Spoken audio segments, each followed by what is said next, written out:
दिवाळीत बनवलेला चिवडा आमच्या घरी अजून तसाच शिल्लक होता. म्हटलं आज नाश्त्याला वेगळं काय बनवण्यापेक्षा त्याच चिवड्याची भेळ बनवून खावी. मस्तपैकी सकाळी चिवड्याची भेळ बनवली आणि नाश्ता केला. आणि सकाळी आंघोळ केल्यानंतर मी काय करो वा न करो मॉइश्चरायझर आणि सनस्क्रीन लावायला शिकले.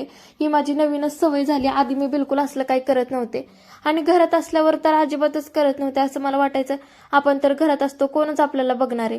त्यामुळे येडगबाळसारखे राहायचे. पण आता मला कळायला लागले जसं आपण राहतो तशीच आपली मेंटॅलिटी होते. त्यामुळे घरात असले तरी मी आवरून असते.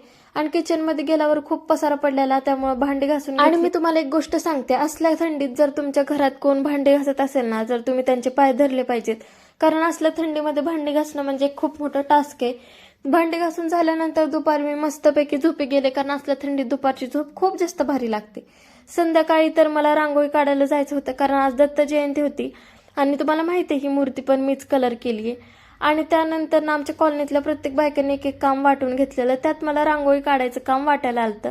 छोट्या जागेत मला जमेल अशी मी छानपैकी रांगोळी काढायचा प्रयत्न केलाय. तुम्हाला कशी वाटली रांगोळी ते मला नक्की सांगा. माझी रांगोळी काढून होईपर्यंत सगळ्या बायका हळूहळू जमल्या तिथं. मग त्यांनी मिळून पूजा केली, आरती केली. आणि हे सगळं झाल्यानंतर आज गुरुवार होता, म्हणजे आमच्या गावचा बाजार असतो. मग मी मंडईमध्ये गेले, मस्तपैकी भाजीपाला घेऊन आले. आणि मला ह्यातलं काहीच कळत नाही, मी फक्त मम्मी पप्पांच्या मागं चालत होती. बाकी आजच्यासाठी तर एवढंच. भेटूयात आपण उद्याच्या व्लॉगमध्ये.